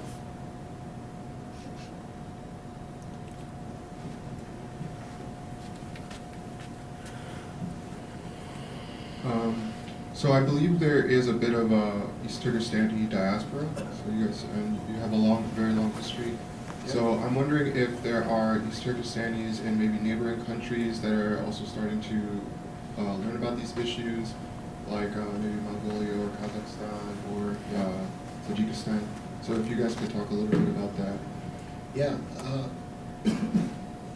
absolutely. So there is a large East Turkestani diaspora, which stretches from Kazakhstan to Turkey to here in America. You're looking at many Uyghurs in this room right now who live here in the West, in Europe, in America, and Canada, and so on, as well as a large contingent of Uyghurs who live in Japan. And there is a huge awakening that's going on among the diaspora. The real challenge is translating that into an awakening amongst the English-speaking world. Unfortunately, and this is something a little bit off topic, but the Uyghur language, there is no Google Translate option for the Uyghur language. And so when you think about it, there's no Bing Translate for the Uyghur language, right? This is a huge problem because there's a large amount of information which is inaccessible to journalists, reporters, researchers. These tech companies, especially these tech companies that are working with the Chinese government, they should do some penance and they should add the Uyghur language to their translation services, because there are untold numbers of reports that are trapped in the Uyghur language that need to get out to the world. But yes, back to your question. In Kazakhstan, there has been really a massive awakening to what's happening, to the point where, there have been recent protests against Nazarbayev. Is that in here? Against Nazarbayev, and the things that they're protesting against are, the Kazakh government arresting people for political crimes, and they're protesting against Chinese expansion, and they're also protesting against what's happening to their Turkic brothers in East Turkestan or Xinjiang, because the Kazakh government has not been exerting much pressure on China. Of course, the Kazakh government is not a huge government, and so they definitely do need the help of Western nations in pressuring China. But there in Kazakhstan, there's an organization called Atajurt. Atajurt has been cataloging testimonies from families and from survivors of the camps. Ethnic Kazakhs, some ethnic Kazakhs have been released and have made their way to Kazakhstan. And so Atajurt has been cataloging that. And there are hundreds and hundreds of testimonies from family members and from survivors. Yes, so to answer your question, there is an awakening happening. Turkic people are realizing what's going on. Even in Turkey, now major political figures are starting to step forward and raise this issue, and that is a very good thing.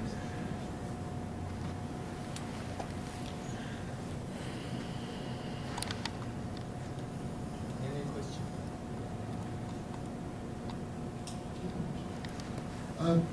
So if there are no more questions, I think that we will go ahead and conclude here. If you all are joining us for the live stream, and if you have questions, please reach out. If you all would like any data for any links or documentation for things that we've discussed here today, please contact us and we'll provide you with that. And now Sully will speak real quick, and then we will head out. Thank you all for coming. The reason that we decided to release this data today is because today is the 86th and 75th anniversary of the East Turkestan republics. So twice in the past century, the people of East Turkestan have united together to declare independence from Chinese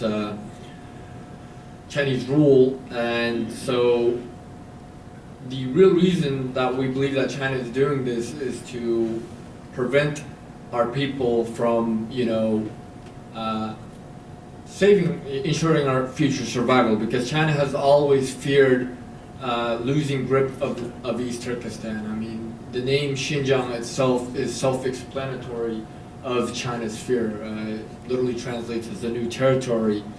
We call on, as I mentioned earlier, we call on the United States government and the free world to recognize the atrocities that are happening as a genocide, and to recognize East Turkestan as an occupied territory like they recognize Tibet, because we are in a very similar, if not worse, situation than Tibet.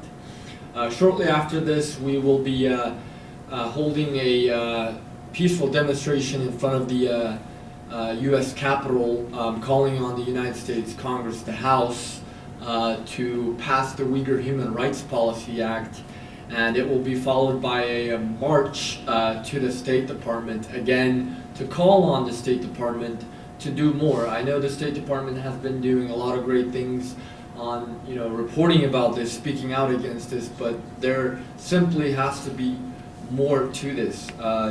They have to recognize these atrocities as genocide and use the UN Security Council to uphold the UN Genocide Convention, because we said never again, and here it is happening in the 21st century. In the 1940s, in the early 40s, they had evidence of what the Nazis were doing against the Jewish people, but policymakers decided to pretend that they weren't aware. And again, in the 21st century, we're witnessing something on a similar, synonymous to that. And if we fail to act, if the Western world, if the free world fails to act, then it will only empower China, it will only give China the green light to carry out a full-scale Holocaust. And that is something that we as human beings, regardless of our ethnic, religious, or cultural, or whatever background, have a moral duty to oppose and to stand up against. Thank you.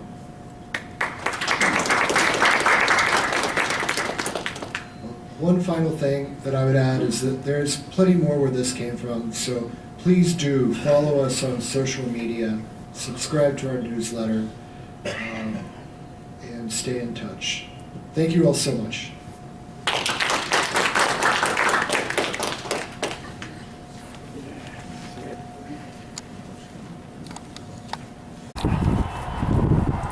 Assalamu alaikum hurmatli Sharq Turkistonlik qarindoshlar. Bugun biz Sharq Turkiston Cumhuriyet Sürgün Hökumetining 8-ci qitimliq Oliy Qurultayini g'alabalik tamomlagandan keyin Amerikaning poytaxti Washington DC parlament binosi oldida o'zimizningki Sharq Turkistonning mustaqilligiga bo'lgan irodamizni va orzusimizni ifodalab hukumat binosi oldida namoyish qilyapmiz. Ko'rdingizlar, Washington DC hukumati binosi oldi.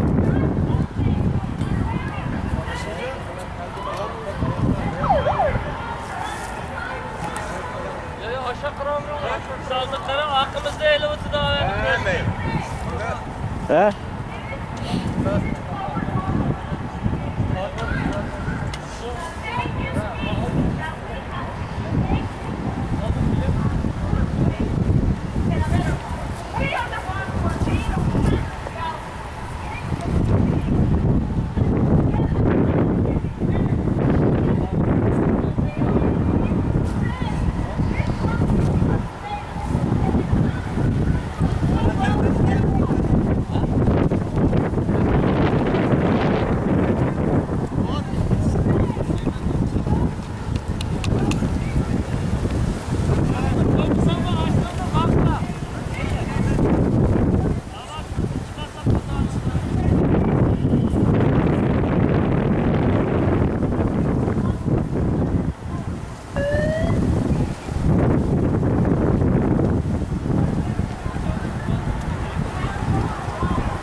Good morning, everyone. We're here in front of the U.S. Capitol outside on November 12, 2019 to commemorate the 86th and 75th anniversaries of the East Turkestan Republics and to call on the United States House of Representatives to pass the Uyghur Human Rights Policy Act and to recognize China's genocide in East Turkestan as a genocide and to recognize East Turkestan as an occupied territory. We'll first start by playing the East Turkestan National Anthem.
Some 70 years ago, Communist China invaded and occupied East Turkestan and started a campaign of colonization and genocide. Over the years, China changed the demographics of East Turkestan, altering what used to be a country with 96% ethnically Turkic people to a country with less than 50% ethnic Turkic people today. As we stand here, over 3 million Uyghurs, Kazakhs, Kyrgyz, Uzbeks, Tatars, and other ethnically Turkic people are locked up in concentration camps, prisons, and labor camps, where they are not only forced to denounce their ethnic and religious identity, but are also victims of torture, forced starvation, forced medication, organ harvesting, rape, and even a brutal death. Just 2 weeks ago, Radio Free Asia reported that in just one concentration camp, which held about 3,000 people, in the course of 6 months, some 150 people had died. Now the circumstances under which they have died are not exactly clear, but we do know that China is torturing these people, that they are raping these people, and that they are forcibly medicating them and harvesting their organs. China may not be carrying out a full-scale Holocaust or genocide as we speak, but by locking up our people in these concentration camps, they have made their intentions clear, that their intentions are to destroy either in whole or part of our community, of our people, and of our identity. And this in itself is a genocide as defined under the UN Genocide Convention. Thus we call on the free world, especially the United States government, especially the United States Congress, to recognize China's atrocities in occupied East Turkestan, or what it calls Xinjiang, as a genocide. And we call on the United States Congress to immediately pass the Uyghur Human Rights Policy Act to help alleviate the suffering of these millions of people in East Turkestan and to prevent a 21st century Holocaust. In the 1940s, in the beginning of the 1940s, the West said that there was no evidence of the Jewish Holocaust, but there was. Policymakers had evidence, but they hid it and they ignored it because they feared of upsetting Nazi Germany. Today, policymakers have evidence that China is engaging in a genocide in East Turkestan. There are numerous evidence reports and satellite imagery of the concentration camps, prisons, and labor camps. Yet policymakers continue to ignore this evidence and to continue to fail to recognize what China is doing as a genocide. And by doing so, this is only empowering China's Communist Party to continue its policies of genocide in East Turkestan. And it will only empower them to carry out a full-scale Holocaust of the Turkic peoples of East Turkestan. So we are begging for the mercy of the free world to hear our pleas, to hear our cries.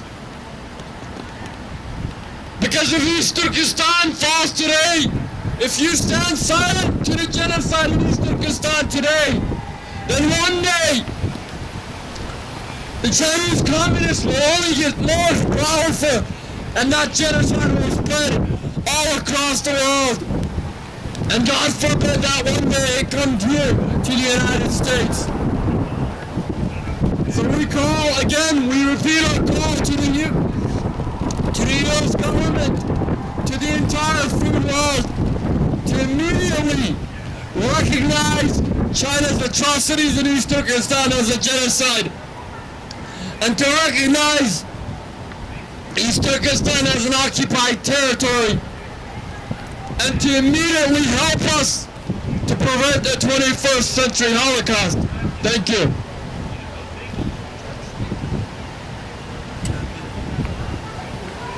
I'd like to invite Dr. Anders Kaur to give a quick speech. Thank you very much, Sully. It's a real honor to be here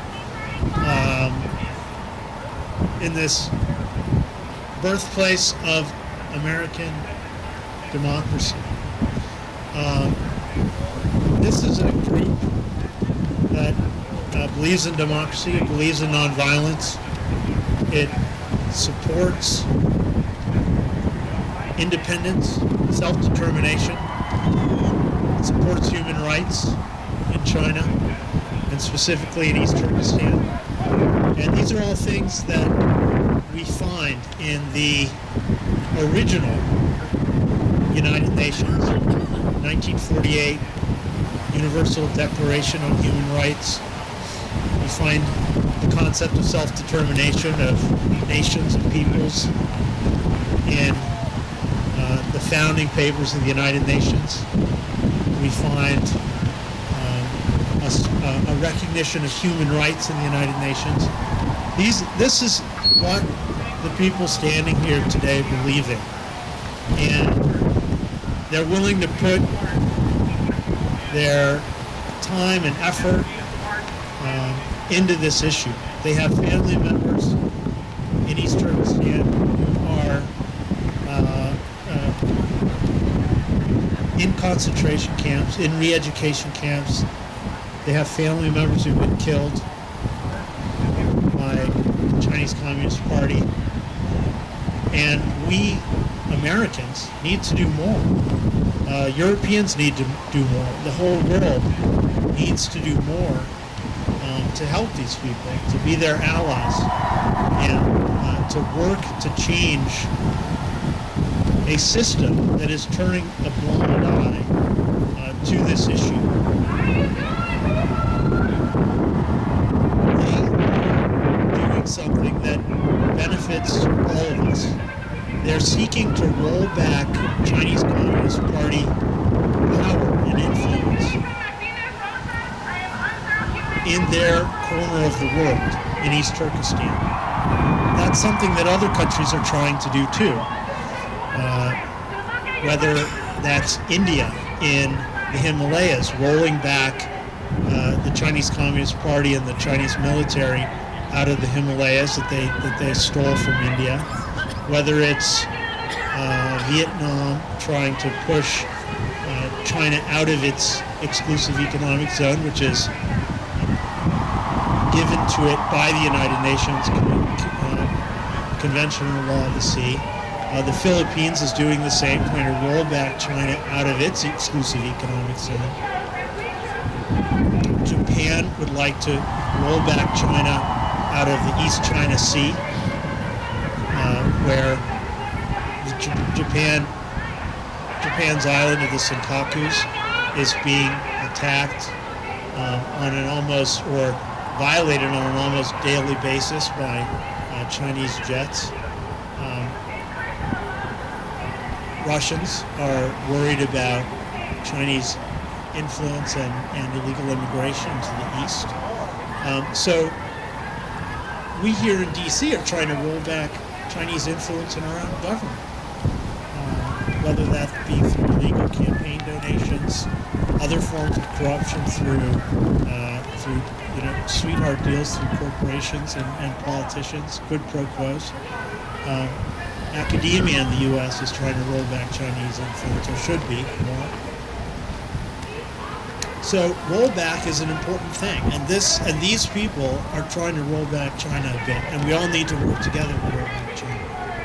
Finally, I want to talk a little bit about what makes this group of Uyghurs different from other groups of Uyghurs, because there are many groups of Uyghurs. This group of Uyghurs strongly supports nonviolence. This group of Uyghurs strongly supports the idea of independence for East Turkestan. Independence is something that is guaranteed to colonize nations by the United Nations. And if you look at the documents in the United Nations, this group of people, East Turkestanis, are guaranteed the right, just like everyone else has the right, like Americans have the right, or French have the right, or British have the right. They're all guaranteed to self-determination. They can vote for the government that they want. Now, East Turkestanis can't vote because they're colonized, they're repressed,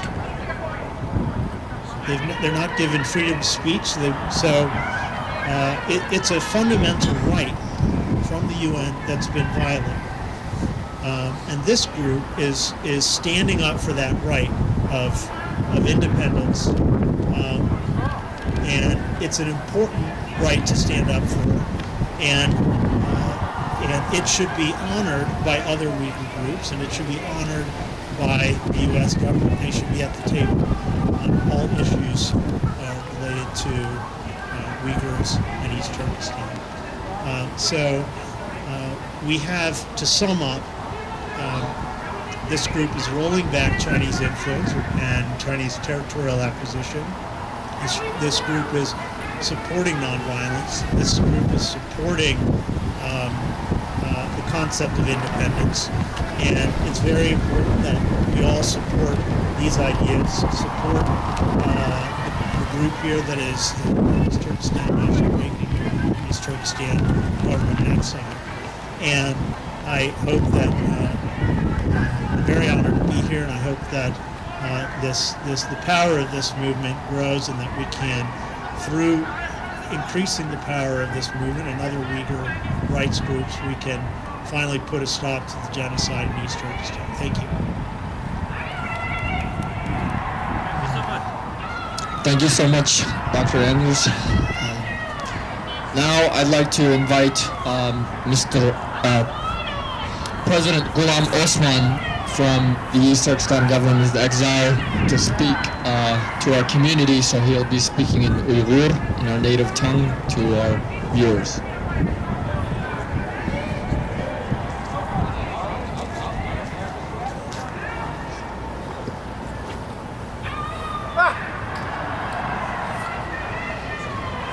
Assalamu alaikum. Biz Şarkı Türkistanlık vatandaşlar. Şundakla Amerika halkı, Şarkı Türkistan dostları. Bugün biz Şarkı Türkistan sürgünlü hükümetinin 8. qurultayının ahirgi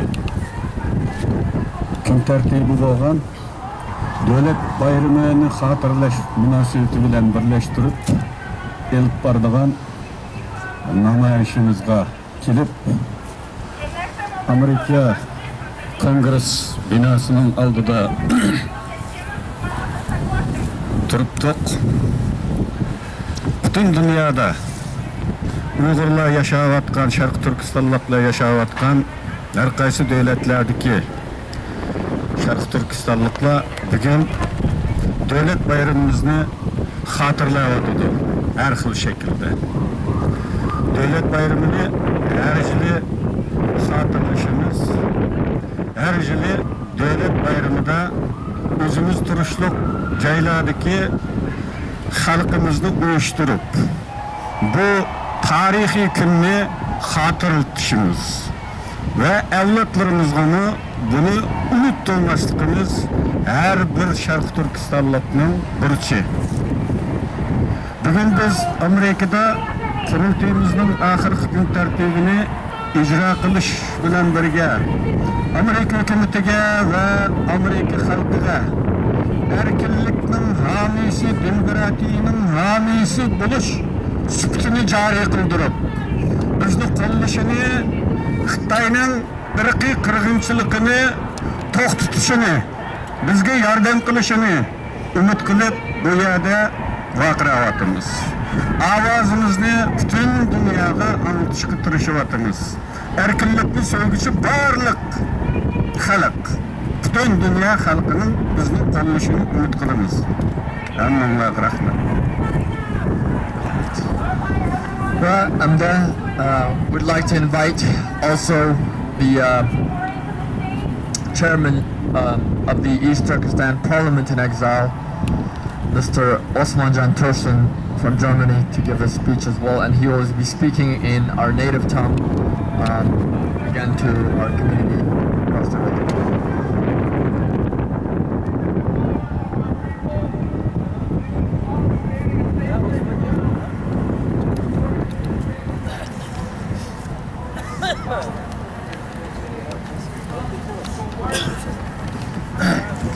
Assalamu alaikum, hurmatli Sharqi Turkistonlik vatandoshlar.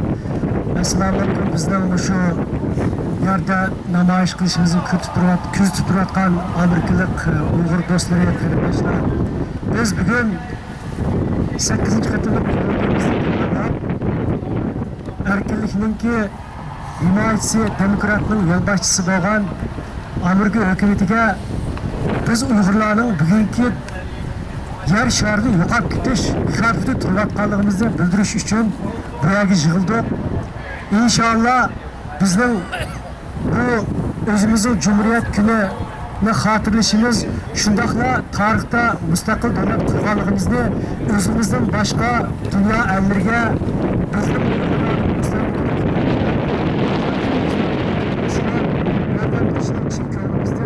umid qilamiz va talab qilamiz. Hammaga rahmat. Ahmed, thank you. Now we will be chanting, calling on the United States government and the United States people to support us.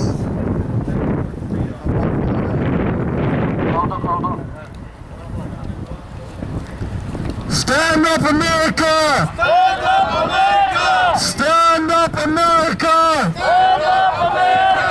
Stand up against fascist China! Stand up against fascist China! Stand up against fascist China! Stand up, America! Stand up, America! Stand up against communist China! Stand up against communist China! Stand up against communist China! Stand up, America! Stand